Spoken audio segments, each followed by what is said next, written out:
Good morning, everyone. I am Mr. Steve Corsino. Today, I am tasked to report on the philosophical foundation of the present educational system of Singapore and Thailand.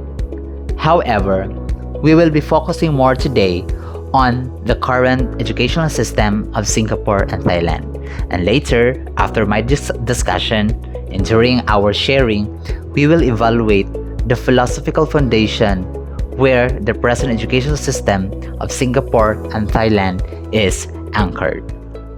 Now, we will speak about the education system in Singapore. They believe the educational system in Singapore has a key role for its success. Now, let us ask ourselves, how did Singapore transit from third world to first world in 4 decades, and what role did education and training play in this? Basically, if we're going to compare the kind of Singapore 3 decades ago and the kind of Singapore that we have witnessed now, we could say that there is really a significant difference. And one of the reasons why Singapore transit from a third world country to a first world country is because of these educational aims. First, economic. Second, social. Third, educational. Singapore's educational system aims to transit from an entrepot economy to an individual one via export-oriented industrialization. So, what is best in the educational system in Singapore is that they focus more on how they can uplift their economy. And also, they want to strengthen the unity between the ethnic groups, or they want to promote their identity as Singaporean. They want to venture on how they can promote their culture, how they can promote their belief. And another aim of their educational system is educational, wherein they wanted to build an education system appropriate to emerging socio-political needs. Now, in order to make a successful economic transition, Singapore needed to have a close linking of manpower and economic priorities, an education system with a strong focus on science and technology, English to communicate with investors and to seek export markets, a labor force with relevant industrial skills. Again, Singapore prioritizes their manpower and their economic growth.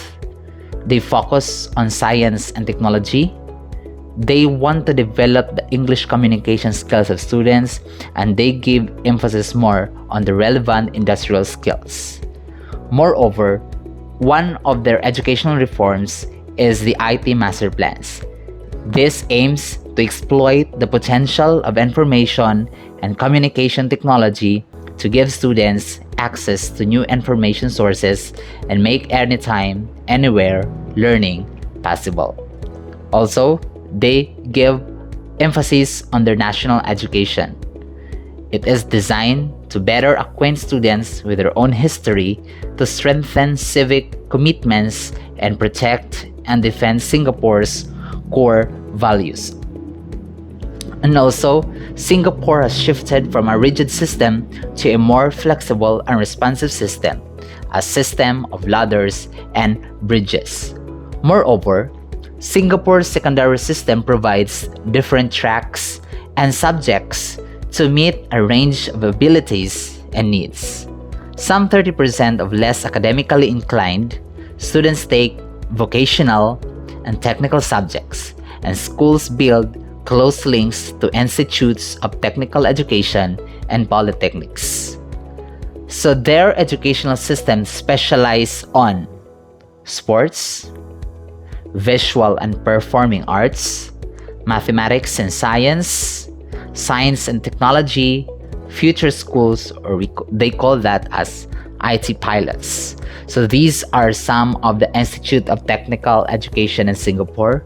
First, they have the new ITE headquarters, which was founded in 1995, ITE College East, which was founded in 2005, and the new ITE Vision Institute, which was founded in 1994. These are also some of the Singapore's 5 polytechnics. First is the Temasek Polytechnic, which was founded in 1990, the Nanyang Polytechnic, founded last 1992, and the Republic Polytechnic, which was founded in 2002. Now, teachers are regarded as one of the main factors in making their educational system successful. Therefore, teachers were given 100 hours of professional development entitlement per year. They were also given more opportunities for postgraduate study. There is also an establishment of Teachers Network Academy of Singapore Teachers, senior teachers or master teachers, research activists, school-based curriculum development, and a systematic training for school leaders since the middle of 1980s. As a result of these reforms, Singapore had created a system of high averages with high levels of post-secondary participation in further training and education, lower attrition, more students having vocational technical opportunities, and closer education economy. FEAT was achieved. And one of the main results of the Singapore's education reforms is outstanding results for science, mathematics, and language education. So they call that as TIMMS and IAEA. So if we're going to analyze the result of the last PISA 2009, we could say that Singapore has performed well in terms of reading literacy, math literacy, and science literacy. Same as true with the result of the TIMSS last 2007. Singapore has performed well in math literacy and science literacy. So you see, if you're going to compare the result of the PISA 2009, in terms of reading, Singapore ranks 6th. In terms of mathematics, Singapore ranks 2nd. And in terms of science, Singapore ranks as a 5th. Now, the critical success has the following factors. First, they have a strong sensitivity to labor market needs, strong emphasis on bilingualism and values character education, careful mix of certificate, diploma, and graduate qualification. That's 27% go to universities, 40% to polytechnics, and 20% to Institute of Technical Education. Another factors for critical success is their curriculum modernization. They give strong emphasis on science, mathematics, language, and technology. They have a strong centralized direction by the MOE and build strong fundamentals before introducing flexibility, choice, and diversity. Let's move to the educational system in Thailand. Same as with the Philippines, the Thai education is consists of 12-year free basic education. That includes 6 years of primary education, another 6 years for secondary education. And usually, enrollment in the basic education system begins at the age of 6. The Thai education system is divided into 3 kinds: formal education, non-formal education, and informal education. So formal education services are divided into early year education, basic education, vocational and technical education, and higher education. The next kind of educational system that they have in Thailand is the non-formal education. The non-formal education provides lifelong learning. So Thailand has long given priority to adult and non-formal education as a means of providing lifelong learning opportunities to the out-of-school population. So initially, aim at literacy and primary levels, non-formal education services have expanded significantly into secondary and vocational levels. The strategies include developing a range of life skills through distance learning, establishing workplace and community learning centers, and promoting the joint sharing of resources with formal school sector. And the third Thai education system is the informal education. So the vision of developing a learning society includes a clear need to promote the idea that learning can also take place outside the formal space of the classroom. So they call their Department of Education in Thailand as Ministry of Education, which is headed by the Minister of Education. So these are the following educational policy that happens in Thailand. First, they made an investment in raising the quality of the entire educational system to address the development of teachers' curricula, instructional media, and information technology, improves the quality and knowledge of students in accordance with the educational plans, available resources, and surrounding factors, create a system of lifelong learning for Thai people, and establish Thailand as a regional educational hub. Next, education policy is to ensure that every Thai citizen has access to no fewer than 12 years of basic education. I have explained that right earlier. And also, adjust teachers' training and development to ensure quality and high moral standards among teachers. Educational policy in Thailand promotes the intensive use of information technology to enhance learning efficiency. It ensures access to the necessary infrastructure, technologies, and software to complete or complement learning, and give particular attention to the development of foreign language and learning.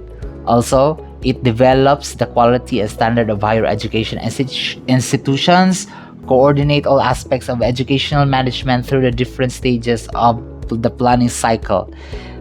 Another reforms in Thailand is the moral education through the philosophy of sufficiency economy, professional development, the establishment of a laboratory school project, embracing diversity, supporting small rural schools, international partners for reform, and a transforming language learning.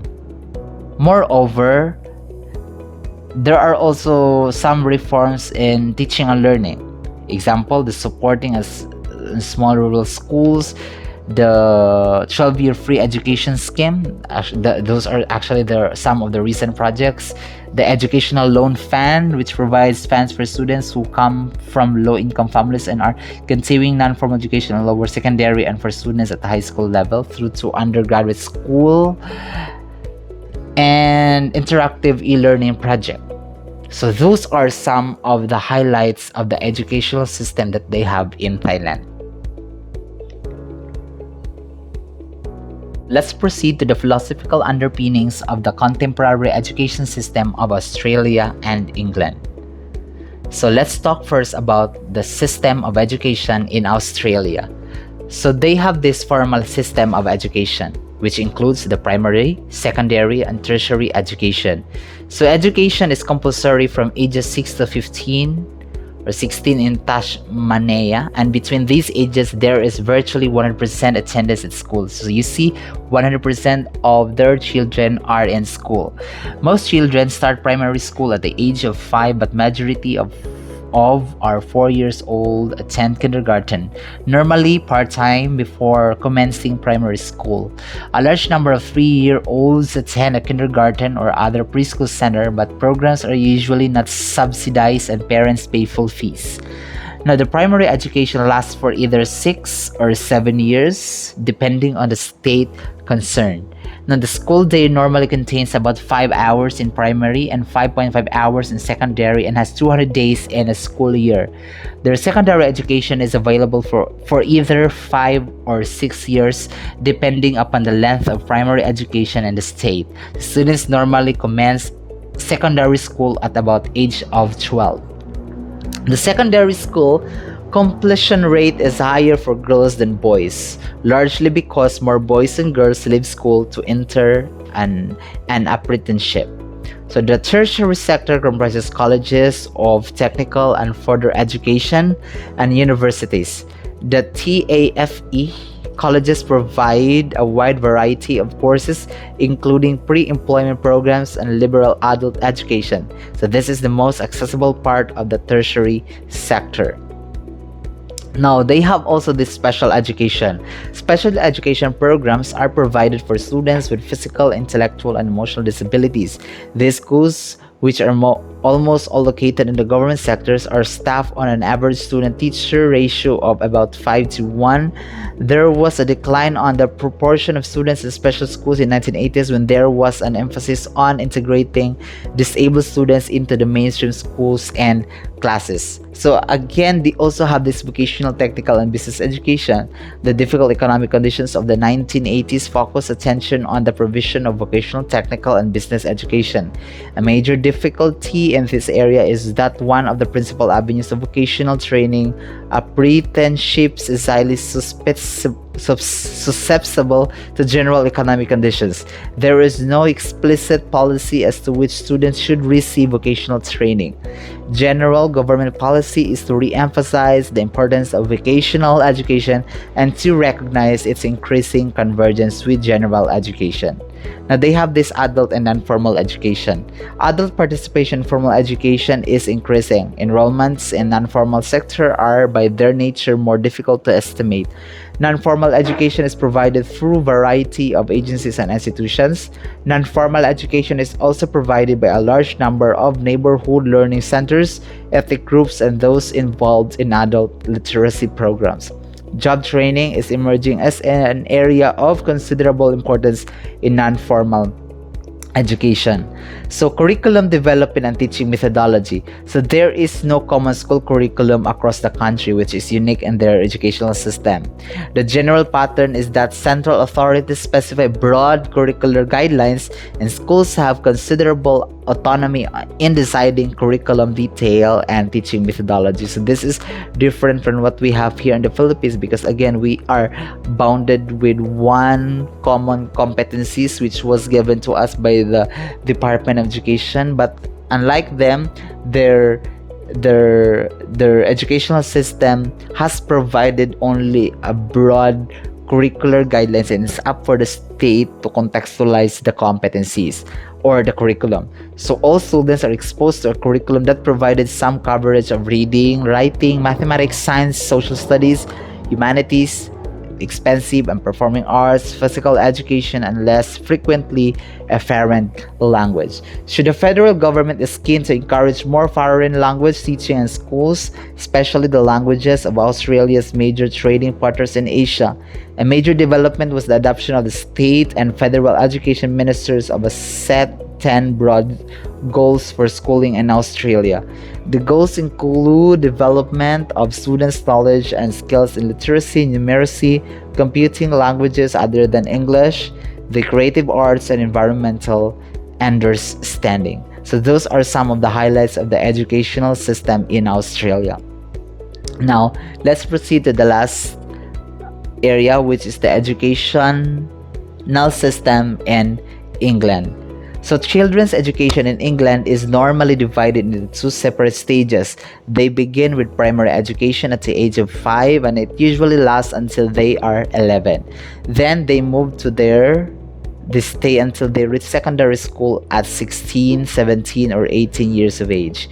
In UK, primary schools, which usually consists of a 5 to 11 years old, the first level education is known as primary education. They are almost always mixed sex and usually located close to the child's home. Children tend to be with the same group throughout the day, and one teacher has responsibility for most of the work they do. So most children transfer at the age of 11, usually to their nearest secondary school. Through the law allows parents in England and Wales to express preferences for other schools too. So there are two types of schools in Britain. First is the state schools and the private schools. So the state schools, there are schools run by the government.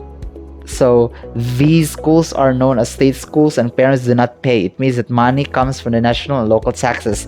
So 90% of children in England and Wales attend a state school.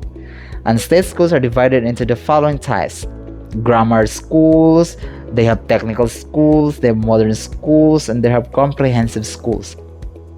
So grammar schools, children who go to grammar schools are usually those who show a preference for academic subjects, although many grammar schools now also have some technical course. So technical schools, some children go to technical schools. Most courses there are either commercial or technical. So the modern schools, boys and girls who are interested in working with their hands and learning in a practical way can go to a technical schools and learn some trade.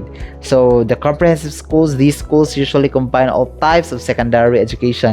They have physics, chemistry, biology, laboratories, machine workshops for metal and woodwork, and also geography, history and art departments, commercial and domestic courses. So the independent or the private schools, usually 7% of the children in England go to independent schools. They are known as the private schools and public schools. There are around 2,300 independent schools in England. These schools set their own curriculum and admission policies. They are funded by fees paid by parents and income from investments. So they have the higher education also. So around 30% of the 18 to 19 years old enter full-time education, higher education. The formal entry requirements to most degree courses are 2 A levels at grade E or above. So universities and colleges in Great Britain. So education in Great Britain considered one of the best in the world. Superb colleges and universities where the choice of courses is almost unlimited. So there are over 90 universities in Great Britain. The best universities are Cambridge, Oxford, Birmingham, Manchester, Leeds, etc. So there are not only universities in Britain but also colleges. So colleges offer courses in teacher training, courses in technology, and some professions connected with medicine. So I hope you have learned something from the kind of educational system that they have in England. Again, I am Mr. Steve Corsino. Thank you, and may God bless us all.